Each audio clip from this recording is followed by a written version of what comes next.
On my 25th birthday, my family threw a party without me. They sent me a single text. "We didn't invite you. We're tired of watching you fail." I saw the photos online. My chair at the table was empty, replaced with a sign that said, "Reserved for a real man." My brother toasted to finally cutting the dead weight. Even my grandmother laughed. I didn't reply. I spent the next 2 years working quietly, building something they knew nothing about. Last week, every one of them woke up to frozen accounts, repossessed cars, foreclosure notices. The group chat exploded. "Please talk to us. Can you help us fix this?"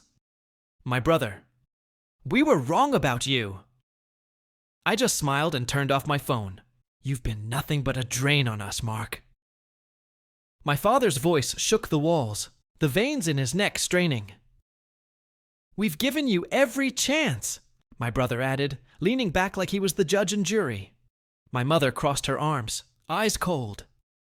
"You couldn't even keep the last job more than 6 months." The words weren't knives. Knives cut clean. This was shrapnel. Every sentence embedded itself in me, jagged, burning. I stayed silent. It was the only power I had left. My name's Mark Carter. 25 years old. I wasn't always like this, the quiet one in the corner.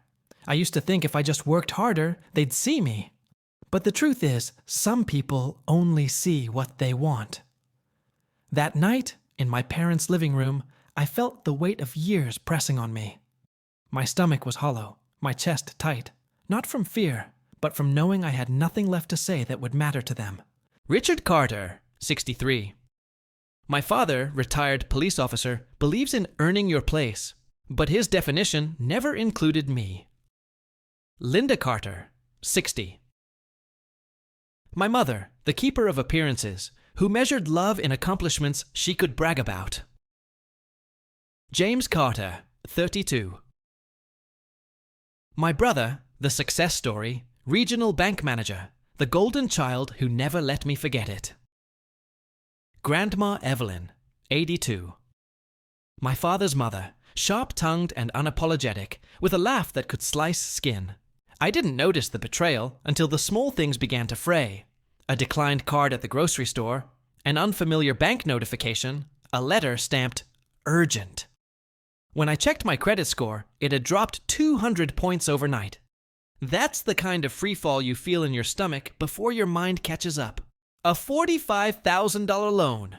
My name on the paperwork. My signature. Forged, but clean enough to fool the system. James didn't even look ashamed when I confronted him.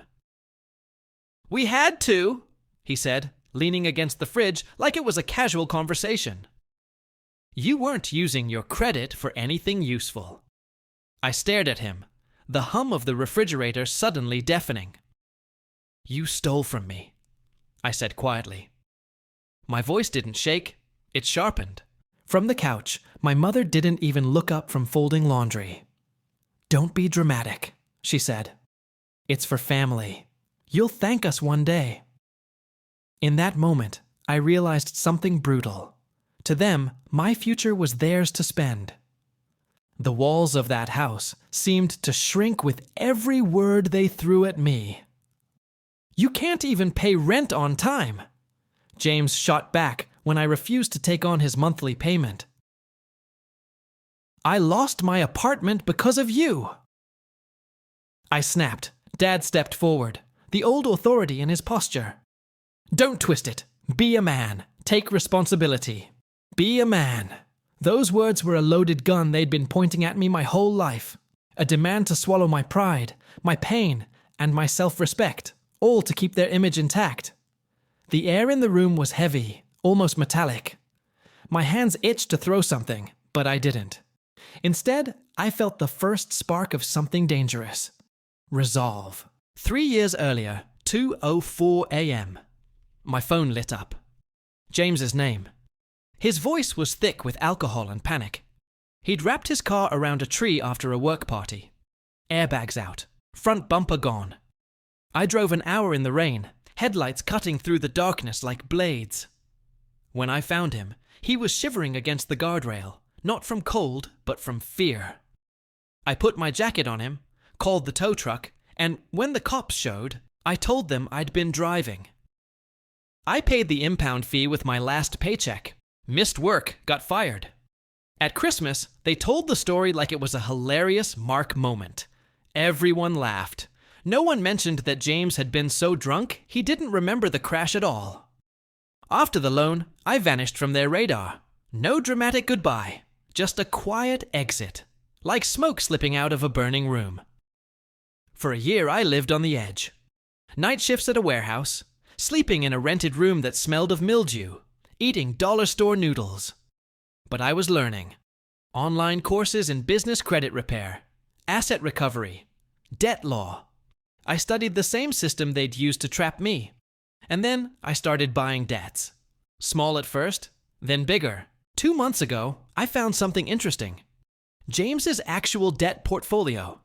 Credit cards, unpaid taxes, even a ballooning home equity loan. I bought the debt for less than a used car. With it came leverage. Last week, his accounts froze.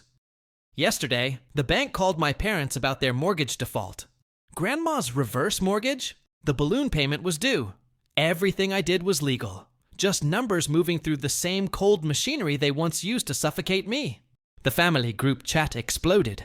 Dad: "This isn't funny. We need to talk." Mom: "Mark, please. We didn't know it would go this far." James: "I was wrong about you." We met in the living room where my exile began. The air smelled faintly of lemon cleaner and old resentment. "You always said I should take responsibility," I told them. "I am, for myself, for the choices you made for me." Dad's jaw worked like he was chewing on a bullet. Mom's hands trembled in her lap. James looked at me the way people look at strangers who know their secrets. I didn't yell, didn't gloat. That would have made it smaller than it was. I walked out without slamming the door, because I wasn't leaving in anger. I was leaving in control. On the porch, Grandma's voice rasped behind me. "You didn't have to do this, you know." I turned halfway. Neither did you. 2 days later, an email from James. Short, stiff. He was selling his truck to pay part of the debt. No apology. Just survival instinct. That was fine. Change doesn't start with forgiveness. It starts with loss. I didn't destroy them for revenge. I did it so they could feel the gravity I'd lived under my whole life. Some nights, I imagine forgiving them. Not because they've earned it, but because I'm tired of carrying them in my chest like shrapnel. Now I have a 1-bedroom apartment with peeling paint and a balcony where I drink coffee in the mornings. I have quiet, no Sunday dinners. No group chat pings, just space. And the kind of peace that doesn't ask permission to exist. Maybe one day I'll answer their calls. Maybe I won't. But I've learned something. Survival isn't about escaping the fire. It's about building a place where it can't reach you. If you were in my shoes, would you have done the same? Or would you have walked away without looking back? Drop your thoughts in the comments. I read every single one. If this story hits you hard, hit that like button, subscribe for more real-life stories, and share this with someone who needs to hear it today. Remember, sometimes walking away is the real victory.